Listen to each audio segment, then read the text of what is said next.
the support that you provide your linguistically diverse students. It's an honor to work alongside Kelly and the team at English Learner Portal. I go by Mariela. Occasionally people call me Dr. Allen.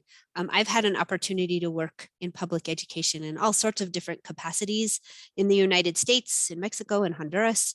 And currently a lot of the work that I'm doing, I live in the Denver metro area in Colorado, and we are in the process of resettling just under 300 Afghan new neighbors and families, and really struggling to find homes and places for our new neighbors to live. So I work really closely with an NGO or a non-government organization to support newcomer families and students. And my background is actually bilingual special education. So I've taught dual, I've taught ELD, and have been an administrator, and also had the opportunity to be a professional development person. So this week, actually, already I've been in Wiggins, Colorado, which is about an hour and a half from the Denver metro area. And we have quite a few new Nicaraguan families that have joined the Wiggins community, which is always really exciting. So this is my life work and my passion, and I'm really excited to work alongside Kelly and the team at English Learner Portal. And I'm really excited that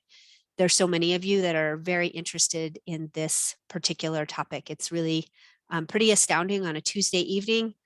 By the way, 2/22/2022 on Tuesday. So our focus is going to be 22 ideas and strategies and things that for you to consider using the 22 number to kind of facilitate our conversation. So we'll go ahead and get started. So this particular webinar really is drawing upon the course that I had the opportunity to support and create for the English Learner Portal. So it is a 15-hour pathway course. It has 3 different components. The first is all around looking at the needs of our dual identified or dual considered linguistically diverse students. The second one really talks about intervention and how that's crucial, especially when we're either over or under identifying our students. And then the third one is all around implementation and some evidence-based best practices. So if you're interested in the pathway within the English Learner Portal, you're welcome to go ahead and explore that. Kelly has put some things in the chat, and I am going to be talking about a variety of different resources and things that I have drawn upon to support this great work. There's so many really wonderful educators, researchers that really have been struggling with this question around over-identification and under-identification of our language learners, and thinking through this process from a variety of different vantage points. So if that's what you signed up for the next 40 so minutes, we are definitely going to take some time for you to ask questions, and we're excited that you're interested in our conversation. So we'll go ahead and get started. And so one of the things that I think is really important, as we kind of reimagine this challenge, let me go ahead and put this stuff up on the screen, is really thinking about how to best serve our students. And one of the resources that I have really liked is more of an international resource that talks about our language learners from an English as a foreign language. And the text actually that Kelly has put into the chat, actually that is a PDF of the actual text. You can also purchase it through Amazon, but it's a great text, and it's called Why ELs or EALs is actually the wrong question. And how do we really serve our linguistically diverse students in that inclusive learning environment? And I love how they start this text, because they talk about how there's that old adage that if you only have let me spit out my words, I'm so sorry, that if you only have the tool that you have that is available to you is like a hammer, then it always seems to be that the problem appears to be a nail. And that's such an inconvenient, but also that commonplace truth as we think about how we address serving the needs of and thinking through the needs of our English language learners. Because we tend to see our students basically under the lens that we are most familiar. So we construct this notion of, our students are special education students, and we should really think through that particular lens. And so sometimes when we don't examine those assumptions and those mental models, we unfortunately place our students in special education when maybe they don't need to. So our webinar tonight really will begin with addressing some of the considerations as we really reimagine that challenge and really think through how do we differentiate to best serve our students that have learning differences. And so one of the things that I like to do, thank you so much, by the way, all of you that are putting your information. It's so nice to see all of your different vantage points. We're going to be thinking about this. I call it the triple Ps. So I'm going to put that in the chat really quickly. So I like to think of things kind of through this P to the third power, if you will. And I like to think about it through kind of a programming vantage point, a procedures and practices vantage point. And the last one is the third P, is that pedagogical considerations. Like, what is going to be the thing that makes a difference for our students as we serve them from all of these different vantage points? And then what happens when those practices are incongruent? And so each of these lessons is going to be addressed today in our webinar, but also will be addressed more thoroughly, obviously, in this dual considered pathway that's now available through English Learner Portal. So our webinar and also a one-pager of support structures will be anchored in some of the following research. So I wanted just to make sure that I called attention to some of the great researchers that have really helped to add to our lens and how to best serve our students. The first is former professors of mine have had the joy and pleasure of going to school at the Bueno Center, which is the University of Colorado Bueno Center, and they actually have a master's program specifically focused on bilingual special education, which is really wonderful. And I'd love to call attention to Dr. John. I would like to call attention to Dr. John Hoover's work, and also, sadly, former Dr. Klingner's research. And the text that I'm thinking of that has been so beneficial as we, continue, Kelly and I both think through, gosh, how do we support our districts? How do we support schools and classrooms? And that resource is called Differentiating Learning. And it's an older resource. You can probably find it almost anywhere. And it talks about the differences from disabilities. And it really looks at meeting difference and diverse needs through that multi-tiered response to intervention approach. So that's one of the resources that has been such a great resource for myself and many other educators as we kind of think through this challenge. Another resource that I think is really beneficial, and I would be remiss if I did not call attention to it, it's Special Education Considerations for English Language Learners. And it talks about this challenge through a continuum of services, which I think is also so beneficial. And some of the authors on that book are Else Heyman, Barbara Marler, Christina Sanchez Lopez, and Jack D'Amico. And so we will put those resources for you in the chat as well. Those are two great resources as you're supporting your community. The other resource I want to call attention to is the Department of Education's toolkit, and specifically Chapter 6. And that toolkit is dedicated specifically to tools and resources for addressing our English learners with disabilities.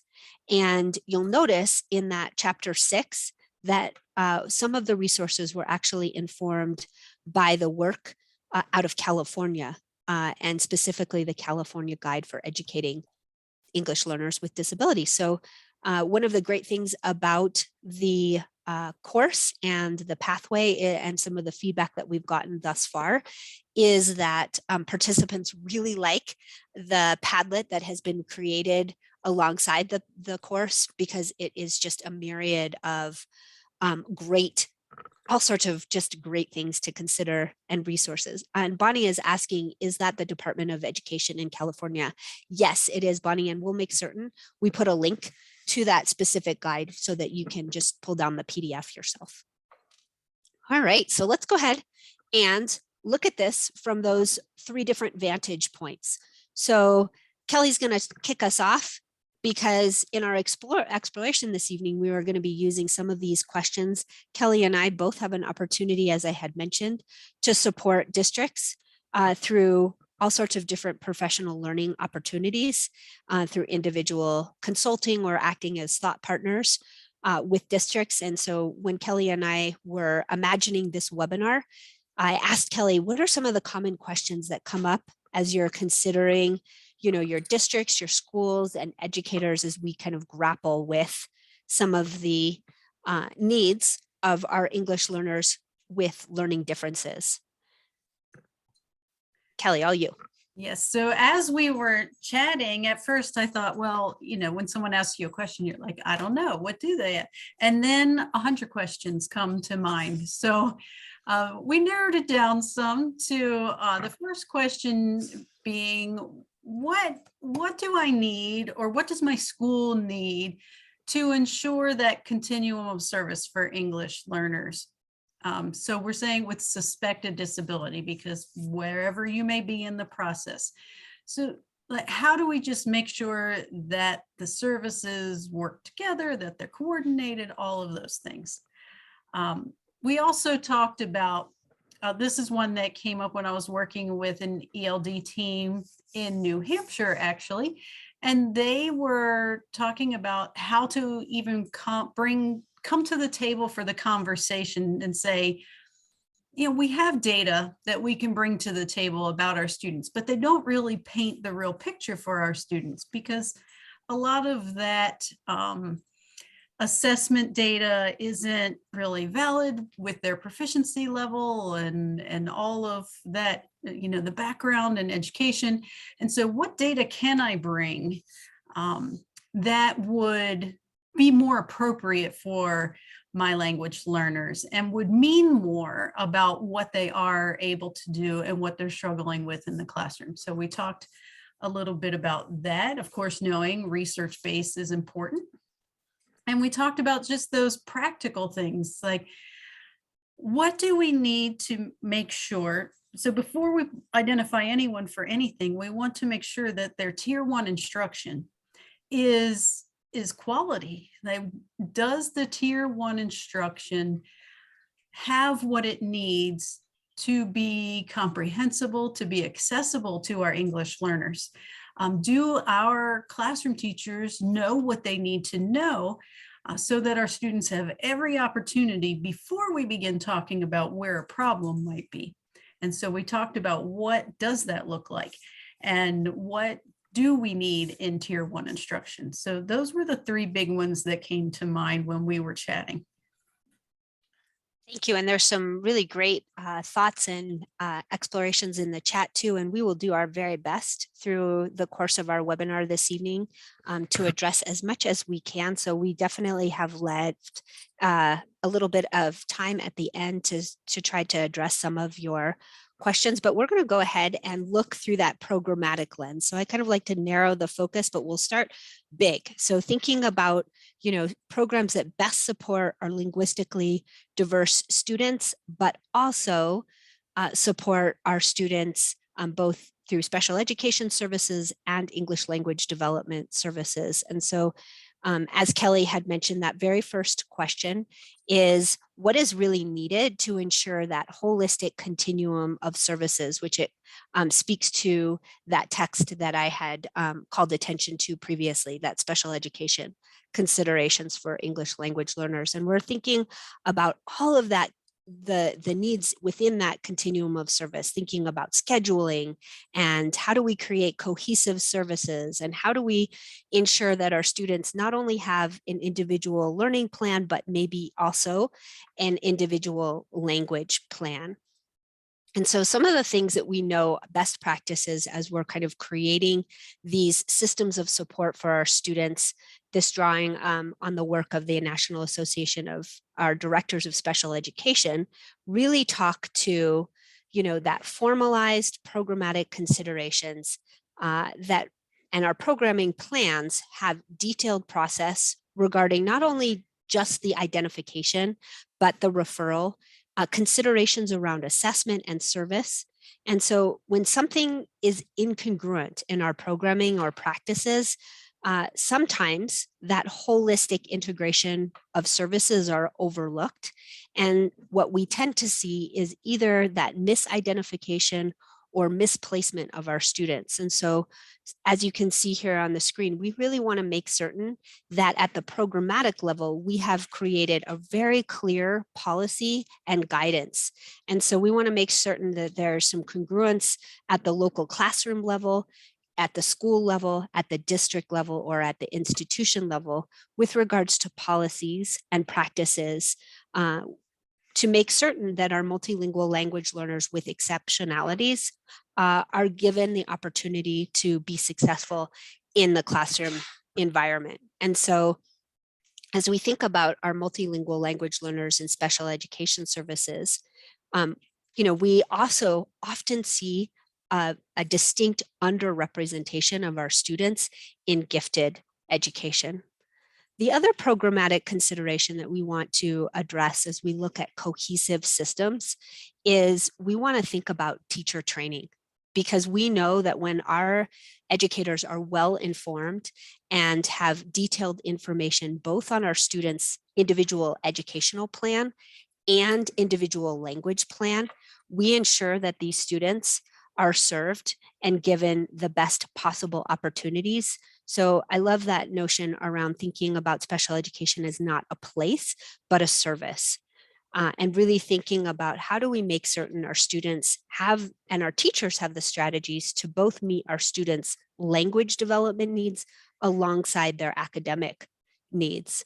And as you can see there, that notion of a cohesive system. And so when we create cohesion across departments, so there isn't just the insular English language department that only sometimes speaks to the special education department, itinerant educators, we really want to create those systems of support that establish not only procedures, but parameters for communication and collaboration between English language development and special education alongside our core content educators.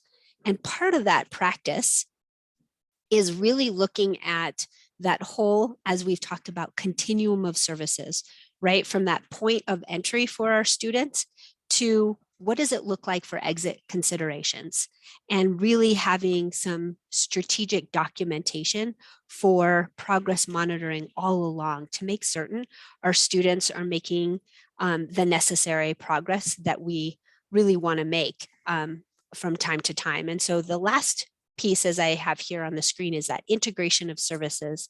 And I keep talking about the individual educational plan. And I think in special education, sometimes we're way ahead of some of the services that we provide in English language development education, because IEPs are very, very informative. They give us exactly what the student needs, the time of service, all of those necessary questions are mapped out to ensure that the student is getting exactly what they're eligible to get. And sometimes those things are not available in an individual language plan. And so this programmatic consideration is one of the very first questions we address in that pathway, really thinking and helping educators who are interested in this pathway to distinguish between language acquisition and learning disabilities. And some of the questions that we want to consider here as educators, we want to consider how are our students with disabilities identified and classified? And classified both with regards to maybe their learning difference, but also with regards to their growth as a multilingual language learner. Some of the other questions we want to make certain that we are addressing as we kind of think through that programmatic lens is what types of services are available to my language learner students. We want to think about what types of accessibility resources are available to our students with our disabilities and who also might be multilingual language learners. What types of information do our families receive, and what kinds of information should be shared? As I think about this from an administrative lens, when we think about programs, as we think about system level questions, we want to consider, well, what strategies can I use at the building, at the district, at the institutional level to make certain we're reducing misclassification. And then we also want to, at an administrative level, think about, well, how do I implement and think about appropriate, but also consistent initial identification process. So as we're talking here, that team approach is so crucial because our teams obviously may vary in the process that they employ. But when we think about our teams employing some of these best practices, we use that singular team approach to making certain that our students are identified appropriately, because when we have a single educator kind of making educational decisions for our learners or for our students, you lack that ability of having an opportunity to bounce ideas off one another, the opportunity for problem solving. And it also provides that informed decision-making process with a variety, as we talked about. If you have only a hammer, then obviously always the challenge is that you're going to solve the challenge with a nail. But if we have all of these variety of different lenses included in that dialogue, we have an opportunity to make certain that we address and look at our students from an asset-based perspective. We also have an opportunity to make sure that we're thinking through kind of some of the cultural and linguistic diversity components that we want to make certain are part of our decision-making process from that programmatic lens. And Kelly and I are going to do our very best to make certain that we are engaging with the chat, but please, please, please, we will make certain that that we will address some of these great questions as well at the end. So we're going to kind of move along here and take that vantage point and narrow it a little bit to the procedural piece. So Kelly's going to remind us of that guiding question. And so our question here was back to our team that I was working with of what data should be included in the referral process beyond the basic RTI information that we collect for our native English speakers or all students. There needs to be something a little bit special for our English learners. So how do we ensure appropriate placement? What data should we be prepared to bring to the table for our teams?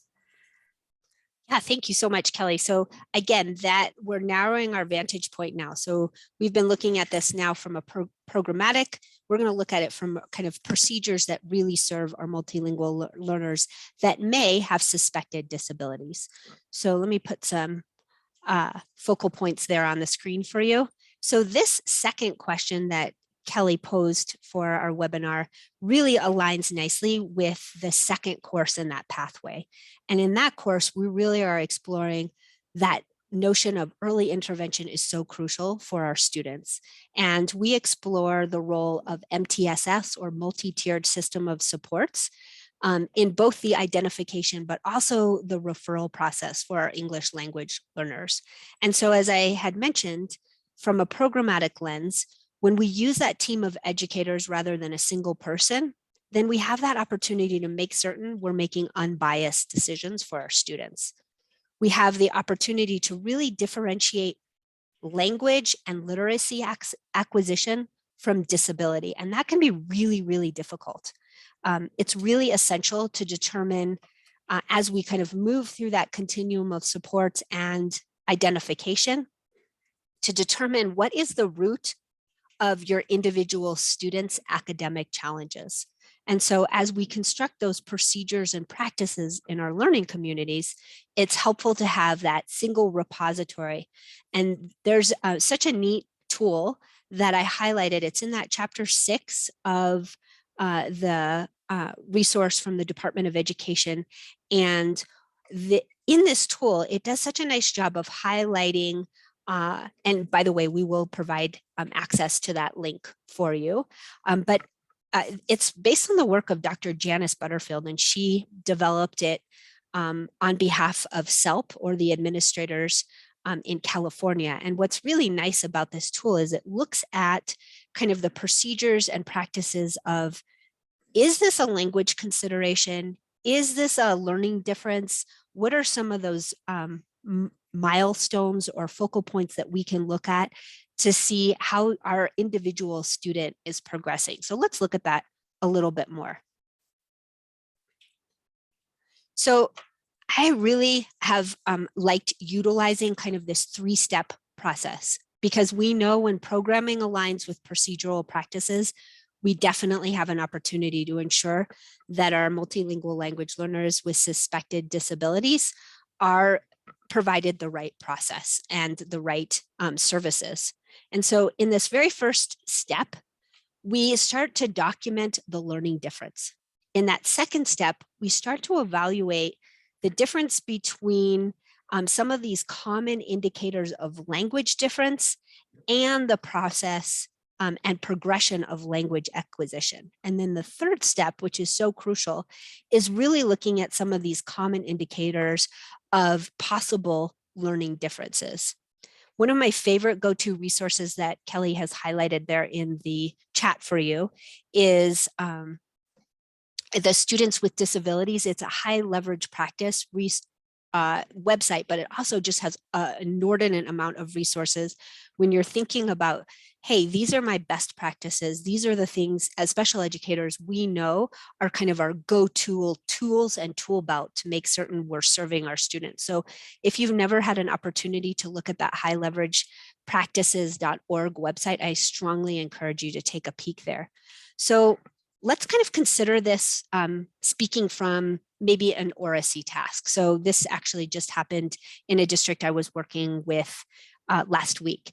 So I was presented with a 5th grade student, and this particular student was really struggling. The core classroom educator was really concerned because the student was unable to retell or recount kind of orally a story that they had been reading. So it was kind of the cycle of instruction in their literacy block. That story had been introduced and read the first day, and then they've had opportunities to kind of revisit that story throughout the week. But from a learning behavior, the core educator, the 5th grade teacher, had indicated, I'm really concerned because this student really is having a hard time retelling anything orally. Okay, so let's take a look at it through kind of these different vantage points. So as we consider this, right, for the language lens, some of the considerations and questions that I started asking is that although this particular student, this 5th grader, had read the student numerous times, the student was not comprehending, maybe due to a language difference, but also with regards to the text. So exploring further, was the challenge that the student wasn't able to retell, or was there maybe a disconnect because the student was struggling with some of the background knowledge required or the context required to really understand the story? So now we're exploring that from the vantage point of language. So if we kind of move our lens in a little bit further, right? If we consider this maybe from the possibility of an indicator of a learning disability or learning difference, the student is unable to retell or recount the story. But then I started asking, is the student able to recount this story in their first language, in their L1? Because if the student is able to do that recount in their first language, but not in English, then we have more information in this puzzle to figure out, yes, maybe this is actually a language need and not a learning need. Because if the student is having some learning differences when it comes to, things to consider, maybe some short-term memory, maybe recall, maybe even the student from a learning difference vantage point is struggling with the sequencing required of the task. So we just have to make certain we know that all multilingual language learners progress through various stages of language acquisition. We know that each student kind of acquires language across each of the 4 domains, not exactly at the same rate or in the same exact time period.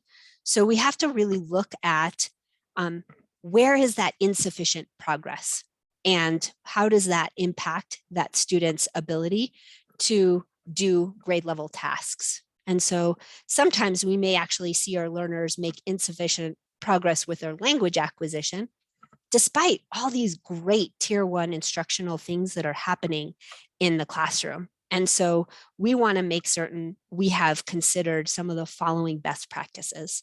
We want to make certain that the educators that are supporting this student have an opportunity to consider that cultural awareness. So for this particular story and this particular 5th grade student, the challenge actually wasn't a learning difference. There was so much cultural disconnect for the student with this particular story that actually the student was able to recount most components of the story, but in their native language, in their first language.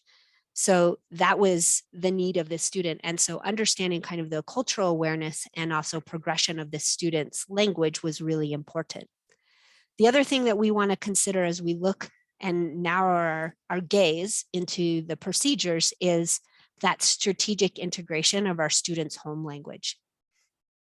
I say this a lot when I'm working with districts, but also that consistent and collaborative practice between core content classroom and also language development educators. Sometimes there's a disconnect and or even sometimes dissonance in those services. And so students, when they're in their English language development, maybe at a pull-out structure, don't have the opportunity to kind of revisit some of the things that they're doing in the classroom. And then the other thing that we want to consider is that consistent, differentiated instruction with those flexible groupings where our students have opportunities to work with similar or L1 peers or students that also speak that same language, or have the opportunity to work with language proficient peers. The other piece, as we think about some of these procedures, looking at learning behavior, indicators of language difference, and then indicators of possible learning disability, is that ongoing progress monitor. Because as educational practitioners, we really want to make certain that we have provided some distinct distinctions between what is typical and non-typical progress for our multilingual language learners, and looking at it from the vantage point of maybe some of our students with similar backgrounds. So now we've had an opportunity to kind of look at programming, zoom in to procedures, and then our last focal point for us this evening is going to be looking at the practical. So some of these institutional best practices when we're transforming learning for our multilingual language learners with disabilities. And thankfully, Kelly is going to remind us of our third guiding question for this evening. Yes, ma'am. So we were talking about what are the considerations for tier 1 instruction, your general classroom instruction, to ensure that learners are being provided equitable access, comprehensible lessons to both content and the language of content. So here we're talking about those content teachers having the best information possible for their instruction as well. Thanks, Kelly. So again, our third question as we zoom our lens in is aligns if you're interested in that third course in the pathway. And we're really exploring in that third course the implementation of evidence-based practices. So we're really looking at an exploration of UDL, or universal design for learning, but we're looking at that through the vantage point of English learners with suspected disabilities, and looking at how do we create maybe an RTI-based identification tool belt or toolkit. So we want to have those considerations for our multilingual learners, but we also want to look at a careful, classroom, school, district, institution evaluation of tier 1 instruction. So when we think about our multilingual language learners, let me go ahead and just put that stuff up on the screen for you. We really want to make certain that our students, as we think about language-rich learning spaces, we know our language learners really rely on learning spaces. And we've talked about this again from the procedurals angle, but we also want to make certain that at a practical level, we've done a good job about providing culturally responsive and inclusive practices. And we want to make certain that we've provided consistent but high quality, as Kelly had mentioned before, that comprehensible input in every day. So you'll notice at the bottom there, I put swirl. So we want to have an opportunity in which our students are speaking, writing, integrating, reading, and listening in every possible opportunity throughout their day. So as we think about practical tier 1 instructional supports to serve our students, we want to make certain we provide our learners an opportunity for them to see themselves reflected in their classroom through their work, but also to make certain that we're providing opportunities for that language-rich learning space to have our students have opportunities to see and engage with rich academic language. We want to provide opportunities for our learners to, oops, let me just pop back so you guys can see that screen really quickly. There we go.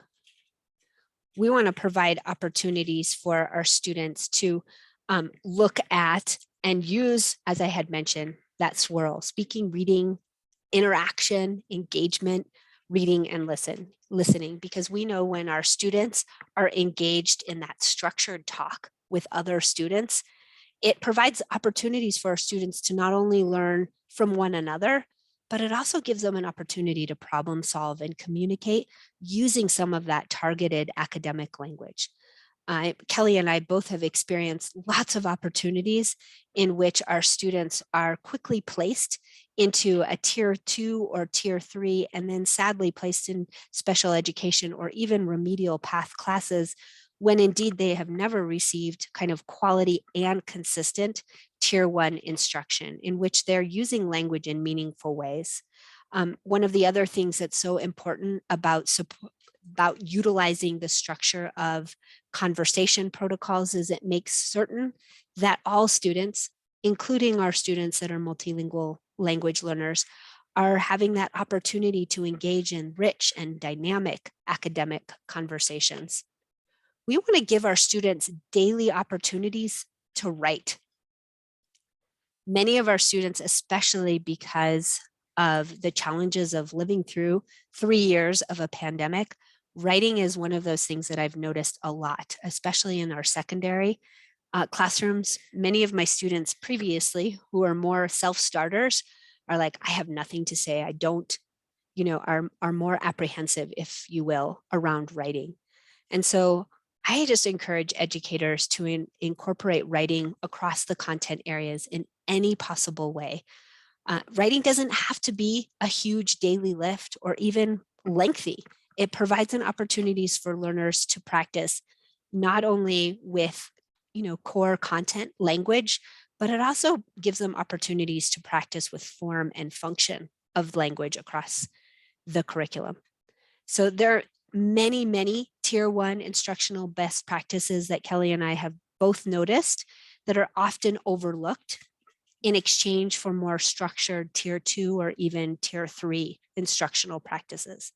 So some of the questions that we want to consider when we're looking for those tier 1 core curriculum pieces, especially for maybe our students with suspected disability, is number 1, is there an adequate instruction of reading and math, and also thinking about reading from all of those different vantage points, especially in the elementary, right? Phonics and phonemic awareness, vocabulary development, fluency, and all of those opportunities for students to engage with text in a meaningful way.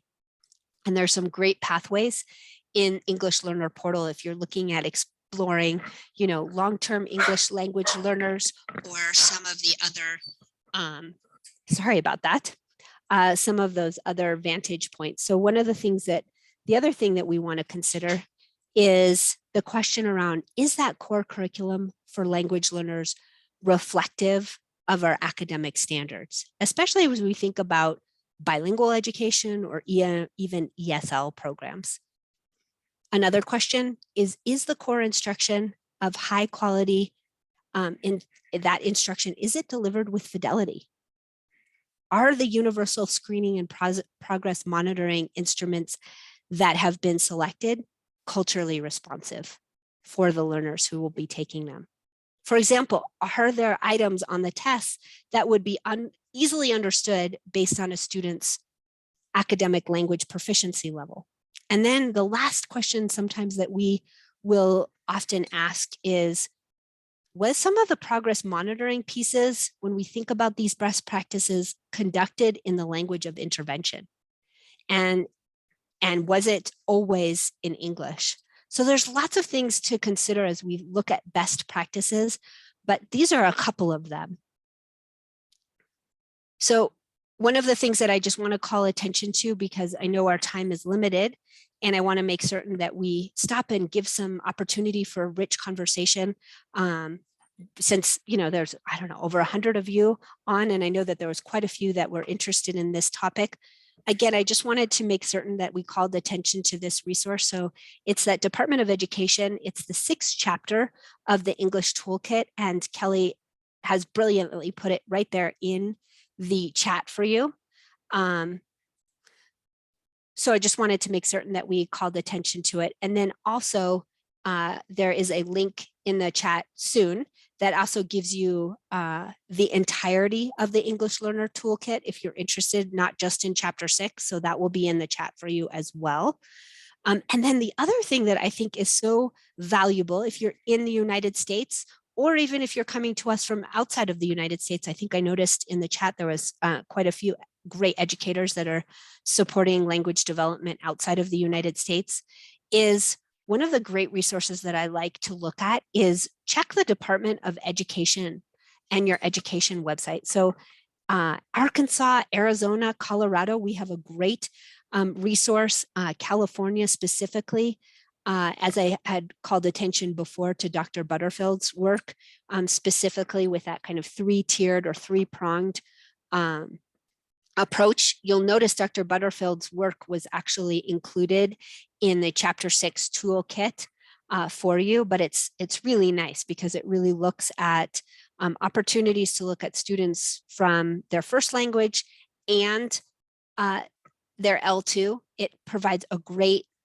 thoughtful comparison of our students' language difference between and their disabilities. And one of the nice things is that it looks at those components from oral comprehension and listening to speaking and oral fluency. It looks at kind of differences in language or possible learning differences from the vantage point of phonemic awareness, reading comprehension, writing, spelling, math, handwriting, and behavior.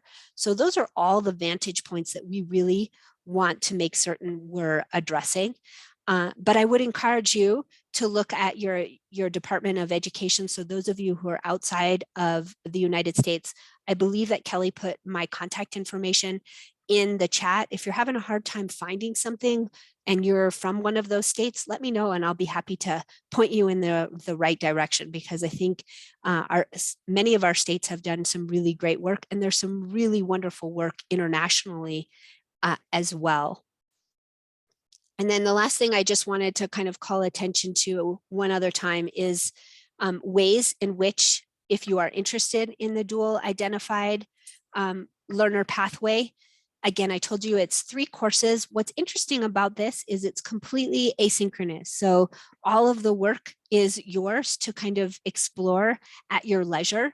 And again, as I had mentioned, we really take a look and tackle this challenge from the notion of programming, building that framework in our schools and our classrooms to make sure our students are appropriately identified. Procedures, creating those clear and congruent practices. And then finally, the last P of pedagogy. How do we make certain we're looking from those day-to-day considerations to ensure equitable access for all students, especially our learners with suspected or disabilities? So it's self-paced. This course is great for administrators, it's great for itinerant teachers, and it's great for classroom teachers. So if you're interested at all in the pathway, I put a couple of reflections.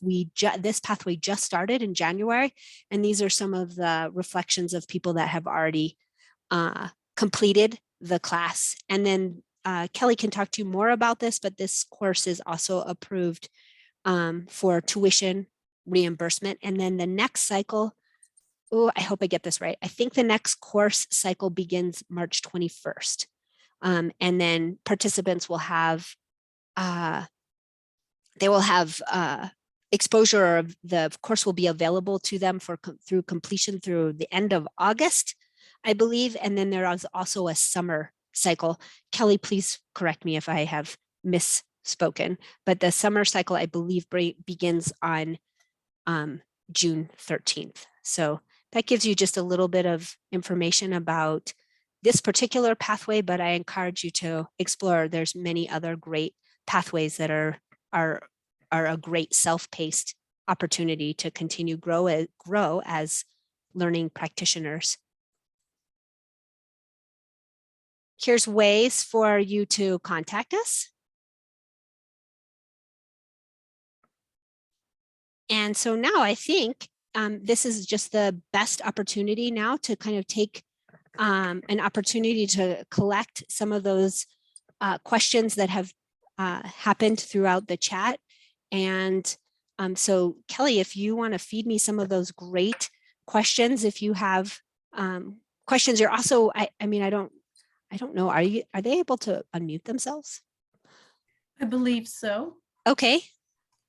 I'm scrolling here. Let me get back to where we. And we just want to one more time thank you so much for the opportunity to work alongside you, and thank you for your interest in this topic. And more than anything, thank you so much for your continued support and service of your students. There's so many really amazing, wonderful educators on here.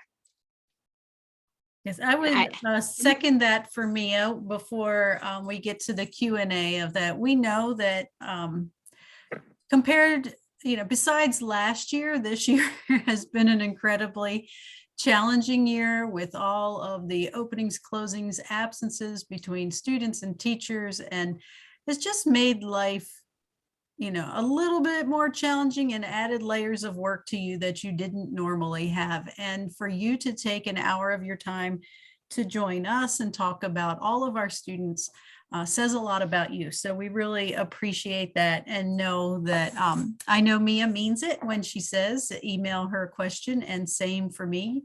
You have both of our contact information.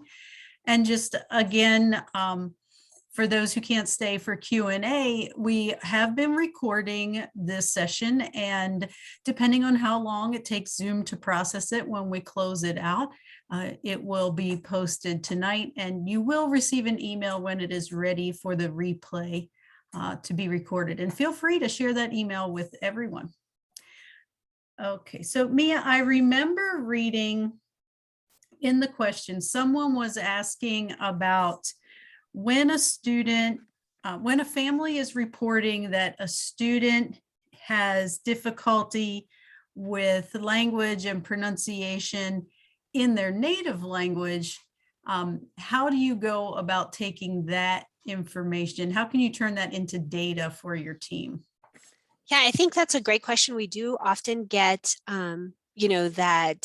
that distinction of pronunciation challenges in that student's L1, and then sometimes that same pronunciation challenge presents itself for students in English. And so one of the things that I find to be really helpful is I like to kind of create a chart alongside. My background, again, is bilingual special education and not speech path. So I like to look to my speech path people and look for not only like inconsistencies age level. There are certain sounds that our students, it takes them a little bit longer to create. Ours are something that sometimes people get really concerned about for our young students, W's as well. But it also is, it's just a process for some of our students. But if we're seeing those inconsistencies in sound production and some of those specific sounds, I like to document where those are. I like to work with my speech pathologist, see if there's consistency between first language and English. And then if it's inconsistent between both. The other thing that I often, and it just a wonder, is around some auditory processing or how well student is hearing. So I actually had a student that had some inconsistencies in sound. And we, upon, additional exploration, realized that this was a kiddo that poor thing had suffered from just, the mom called them consistent ear infections. So the kiddo had ear infections pretty much all throughout, age year 1, year 2, and almost through year 3. So, what is the impact there? Again, I'm not an audiologist and I'm not a speech path person, but I really rely on those two practitioners to help me to better understand, is there something more that we should explore?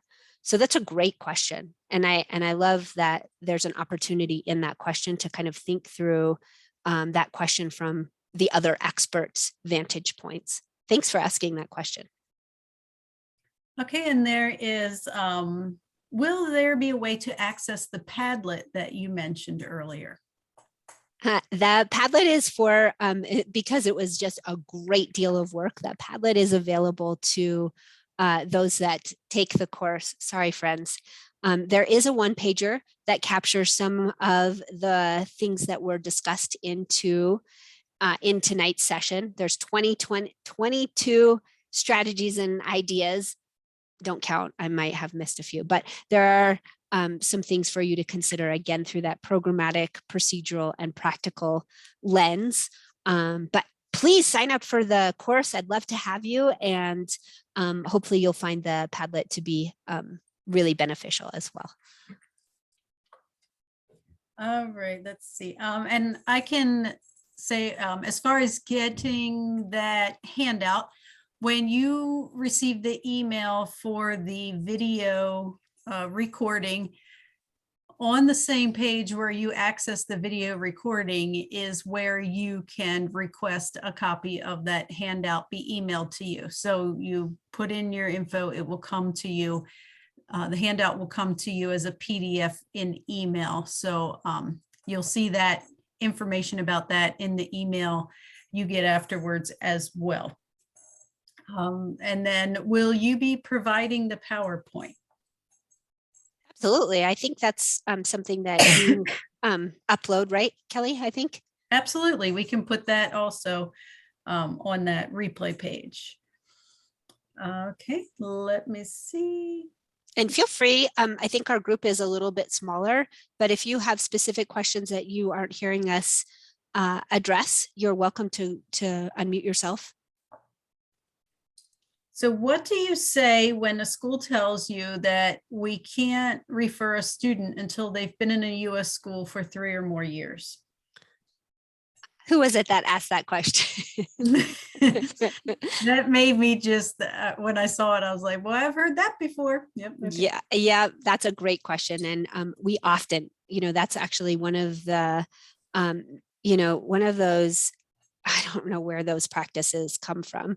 There is no specific date of time in English language development service that inhibits a student being identified for special education. I'm not sure where that myth. So we're going to be Mythbusters this evening, and we're going to bust that myth, because there is no specific expectation about time in program, 3 to 5 or 7. I've heard all of the above. All prime numbers, by the way, that students have to be in services before they can even be considered for special education services. So that's a myth. We'll go ahead and we'll bust that myth for this evening. As you are looking at a student and you're seeing, definite discrepancies. So remember, we talked about those 3 different vantage points. What does it look like for language development? And then, in comparison to like students that, have had a similar integration into schools, similar background, similar experiences, are you seeing significant differences in their academic development? And when we start documenting and seeing those, then absolutely, if that student is going to be best served by both an IEP, an individual educational plan, and a language plan, then absolutely, let's do that for students. I'm so glad we were able to bust a myth. I would love to ask you a question if that's possible. Yeah, tell me who you are. My name is Patty Tersey, and I am an ELL teacher in Williston Schools in Vermont. Thanks, Our Patty. school district, hi, Mhm. is Champlain Valley School District, and I have been working for the past 15 years to try to get our school district to recognize that we need a flexible pathway for our L students within the MTSS framework that we have. And there's been no movement on that. As an educator that doesn't have leverage in an administrative position, do you have any tips for how I can get top administration as well as building principals to buy into looking at how to make our MTSS system more equitable and flexible and responsive for our L learners, as well as knowing and thinking about getting more PD for our tier one for tier one for general educators? Yeah, those are all really, really great questions and things that we often think about from that programmatic lens, right? Because it sounds to me, and I absolutely do not know your school or circumstances, but it sounds like there's some incongruence as far as, a more flexible opportunity for students to move from like a tier 2 and reevaluate and then consider maybe this is a student that needs some more specific tier 3 intervention and think through those lenses. And one of the things that I would ask and I would wonder is, at a building level, who sits on those teams? And is that something that is consistent across multiple buildings? So do we always have a core content educator? Do we always have a special educator? Do we always have, an English language development person to kind of think through the needs of our individual students from those various lenses? That would be the first place I would start. And then I would start wondering about, consistency of documentation processes across your district, across your, at your school, at the school level too. And that's always the biggest issue, is that there sometimes tends to be this incongruent message, if you will, from a district or an administrative level to, okay, we just really want to serve this student. And sometimes teachers are like, I just don't know what to do. But the other thing that happens is that tier 1 instructional practices really have not been consistent or in place for that student. And so, the notion is, let's just put them in, well, at least if he's in special education. There's another myth. At least if the child is in special education or this learner is in special education, then at least they're getting the services that they need. But what we're missing out on is not all special educators are also language development educators. Yeah, it's a really big challenge, and it's a great question. And I think it's something that is, those waters are 100% difficult to traverse. Thank you. Yeah, no, thank you. Thanks for the work that you're doing. Mia, someone asked if you could put the contact information slide back up. That's an easy yes. question to answer. Yeah, and I think just because I want to honor folks' time, we'll just take, maybe one or, for the love of goodness sakes. Okay, well, while you figure out what I thought was an easy question, it's that time of night. We did have a question about any tips for getting administrators to buy into ELL PD for general educators. We won't go into that right now, but you are more than welcome to email me. This is Kelly. You're more than welcome to email me at info@English Learner Portal, and we can chat about what's going on, what you think is needed, who is involved, and we can brainstorm some ways of how we can get that conversation started and ways that we can support you in that. Scroll. There was also a question about, you mentioned a lot of resources in the very beginning. So Mia, with your permission, I will copy those from our webinar notes and put those with the email that goes out. Absolutely. I think it's always 100% as good thought partners and practitioners. It's always important to call attention to the great work that is out there. So please, by all means, I'll make certain that you have links for all of those resources because I think that's important too. And we can make sure to put those in the follow-up email. And that will be later this evening or tomorrow morning, depending on how long Zoom takes to process the video and how long it takes us to upload it back again. I want to honor everyone's time. If you have more questions, feel free to reach out to us, either of us, both of us, and we are always here for follow-up. You will include the links for the pathway and the professional development that already exists that you can jump right into. And we'll be sending more information to you in the next 24 hours with all the follow-up links and things like that. So I want to thank Mia for joining us and sharing her expertise. It's always a difficult subject, always a lot of things to navigate. So thank you for trying to put it into categories and make it more clear for us.